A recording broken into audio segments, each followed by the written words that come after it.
Hududlarda suv resurslarini asrash hamda ekologik vaziyatni yaxshilash bo'yicha reyd tadbirlari o'tkazilmoqda. Mavzuni muxbirimiz davom ettiradi.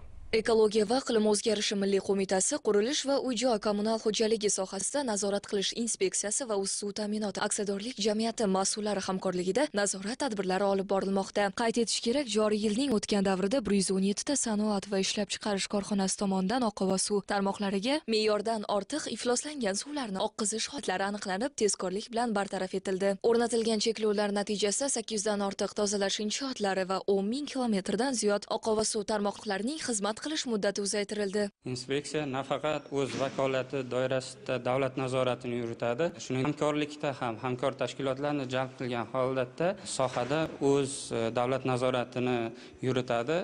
Bunga misol qilib O'zbekiston Respublikasi Prezidentining 2025-yil 24-noyabrdagi Toshkent shahridagi ekologik vaziyaatni yaxshilash bo'yicha kechiktirib bo'lmaydigan chora-tadbirlar to'g'risidagi PF 229-son farmoni ijrosini ta'minlash maqsadida inspeksiya, ekologiya va iqlim o'zgarishi milliy qo'mitasi hamda o'z suv ta'minot AJ mas'ul xodimlari bilan hamkorlikda Toshkent shahri hamda unga tutash hududlar, shuningdek bu borada respublikaning barcha hududlarida suv resurslaridan oqilona foydalanish, atrof muhitni asrab-avaylash va oqova suvlarni chiqarib yuborish tarmoqlari va inshootlarning ish samaradorligini oshirish, ularni uzoq muddat xizmat qilishi bo'yicha hududlarda doimiy nazorat tadbirlarini amalga oshirib kelmoqda. Shuningdek, oqova suvlarni chiqarib yuborish, xizmatlaridan foydalanish qoidalariga amal qilish hamda ichimlik suvini behuda sarflash holatlarini aniqlash bo'yicha 157 ta kamchilik aniqlandi.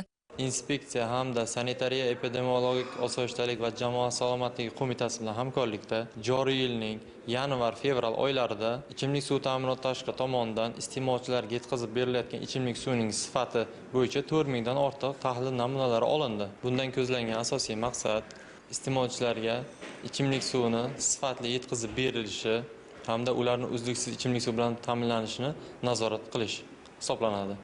Muammoning oldini olish maqsadida respublika bo'ylab mahallalar, korxonalar va ijtimoiy obyektlarda aholining ekologik madaniyatini oshirishga qaratilgan 700 dan ortiq targ'ibot tadbirlari tashkil etildi. Inspeksiya va hamkor tashkilotlarning nazorat tadbirlari respublikamizning barcha hududlarida davom etmoqda.